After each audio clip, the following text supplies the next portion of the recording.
예바시 가족 여러분, 안녕하세요. 2020년도의 마지막 한 주를 시작하는 월요일 아침입니다. 뭔가 기분이 좀 남다르지 않은가요? 이번 한 주 하나님의 은혜 가운데서 한 해를 잘 마무리할 수 있는 시간 될 수 있게 되기 바랍니다. 다 같이 묵상 기도하고 오늘의 예바시 시작하도록 하겠습니다.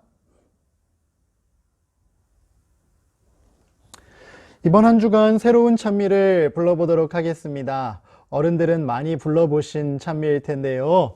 367장 주 안에 있는 나에게 라는 찬미예요. 아주 오래된 찬미거든요. 하지만 가사가 매우 소중해요. 가사의 내용을 기억하면서 우리 부모님들과 함께 큰 목소리로 1절과 2절 오늘 함께 불러보도록 하겠습니다.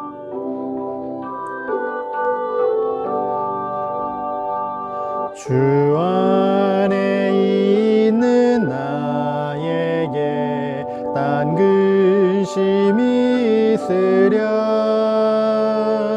십자가 밑에 나가 내 짐을 풀었네 주님을 찬송하면서 할렐루야 할렐루야 내 앞길 험악하여도 나 주님만 따라가리 그 두려움이 변하여 내 기도 되었고 전날의 한숨 변하여 내 노래 되었네 주님을 찬송하면서 할렐루야 할렐루야 내 앞길 험악하여도 나 주님만 따라가리. 우리 예바시 모든 가정 여러분, 우리 앞에 놓인 길이 제 아무리 어렵다 할지라도 늘 예수님만 따라가기로 결심하는 2020년도의 마지막 한 주가 될 수 있으면 정말 좋겠습니다. 오늘부터 또 새로운 이야기 함께 읽어보도록 하겠습니다. 제2편 6번째 이야기, 법궤가 돌아옴. 여러분, 우리 지난주까지요, 이스라엘의 수도가 예루살렘으로 옮겨지게 되었고, 또 갈수록 강해져가는 이스라엘을 견제하기 위해 블레셋 군인들이 공격해 왔지만 하나님과 함께 했던 다윗이 승리를 거두며 더욱더 강해져가는 모습을 살펴봤어요. 이제 그렇게 안정을 조금씩 갖게 된 다윗 왕이 어떠한 일을 했는지 오늘부터 며칠간 함께 살펴보게 될 겁니다. 교재가 있는 친구들은 82쪽의 내용 함께 펴고 읽어 내려가 보도록 하겠습니다. 법궤가 돌아옴. 왕이 되고 나서 얼마 후에 다윗은 마음 가운데 종종 생각나는 한 가지 일을 지도자들에게 이야기했습니다. 그것은 하나님의 법궤에 대한 것이었습니다. 이스라엘과 블레셋 사이의 오랜 싸움, 그리고 사울과 다윗의 오랜 싸움 때문에 이 거룩한 법궤에 대해서는 거의 다 잊어버린 셈이었습니다. 이 법궤는 귀한 나무로 만들어지고 그 위를 금으로 입힌 데다가 하나님께서 시내산에서 주신 10계명이 그 안에 들어 있었습니다. 이제는 더 이상 그 법궤가 광야에서처럼 예배의 중심이 아니었습니다. 이스라엘 백성이 애굽에서 구출되어 가나안 땅으로 오는 와중에 하나님께서 모세에게 성소를 지으라고 하셨고, 그 성소에서도 하나님께서 함께 하시는 임재의 상징으로서 법궤와 또 그 기물들을 만들라라고 하셨던 하나님의 명령이 있었던 거예요. 이스라엘 백성들과 늘 함께하던 그 법궤가 안타깝게도 블레셋 사람들과의 전쟁 중에 빼앗기게 되었고, 또 이스라엘로 다시 돌아온 중에도 많은 사람의 관심 속에서 잊혀진 채 어떻게 보면 방치되어 있었던 거예요. 근데 그걸 누가 기억해냈다고요? 다윗 왕이 기억해냈다는 거예요. 그것은 엘리의 고약한 두 아들 홈리와 비네하스에 의하여 성전에서 꺼내어진 후 블레셋에게 오랫동안 빼앗겼었습니다. 그런데 그 법궤 때문에 문제가 자꾸 일어나자 블레셋은 그것을 2마리의 소가 끄는 마차에 실어서 이스라엘로 돌려보냈어요. 그러나 그것은 성전으로 돌아가지 않았습니다. 여러 해 동안 그것은 예루살렘에서 약 30리가량 떨어진 기럇 여아림이라는 곳에 아비나답의 집에 있게 되었습니다. 지도를 잠깐 살펴볼까요? 블레셋과의 전쟁 중에 법궤를 빼앗기게 되었다 그랬죠?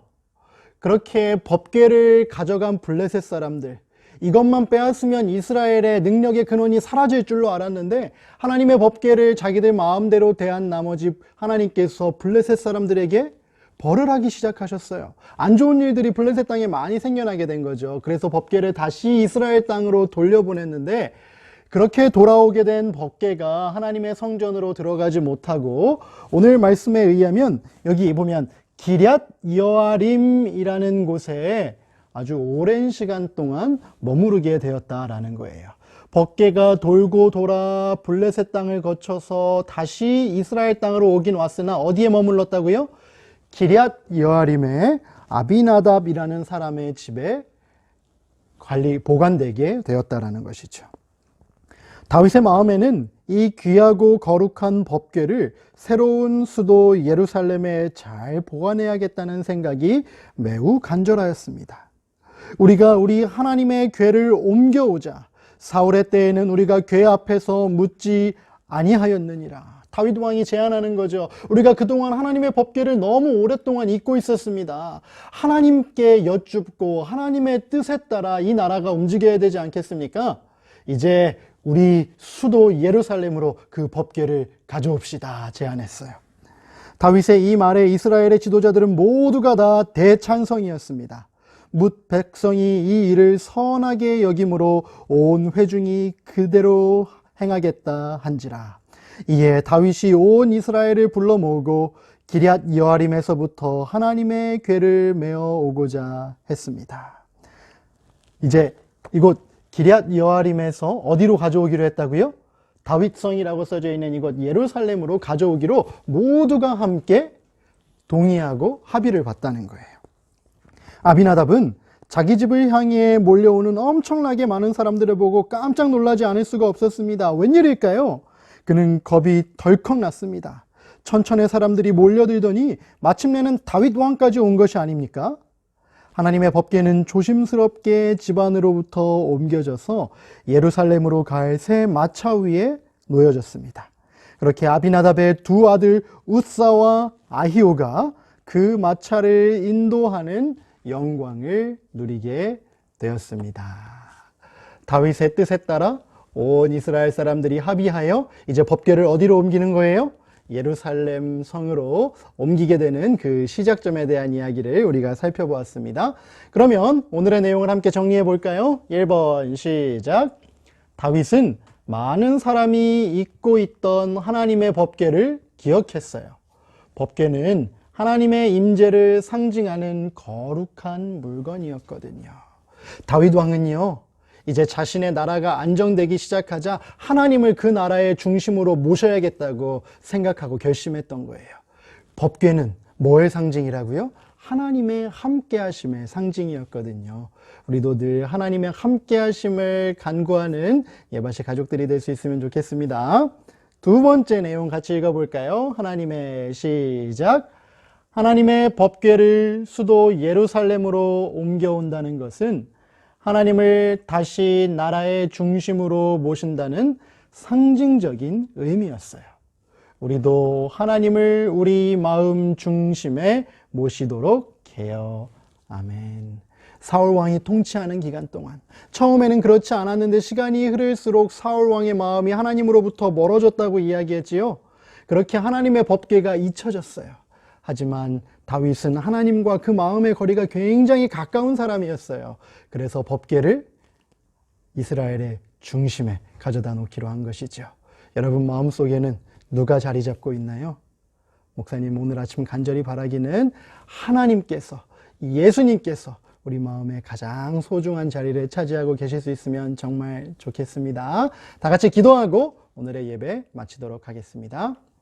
하늘에 계신 하나님 아버지, 다윗이 하나님의 법궤를 다시 예루살렘 성으로 가져오기로 결심함으로 하나님을 그 나라의 중심에 모시기로 했던 것처럼 우리도 우리의 삶 가운데 하나님의 자리를 분명히 마련하고 그 자리에 하나님을 초청함으로 우리의 삶의 중심에 하나님이 함께 하실 수 있도록 도와주시옵소서. 그렇게 한 해를 마감하는 한 주 될 수 있도록 주님 축복해 주시기 바라며 예수님의 이름으로 기도합니다.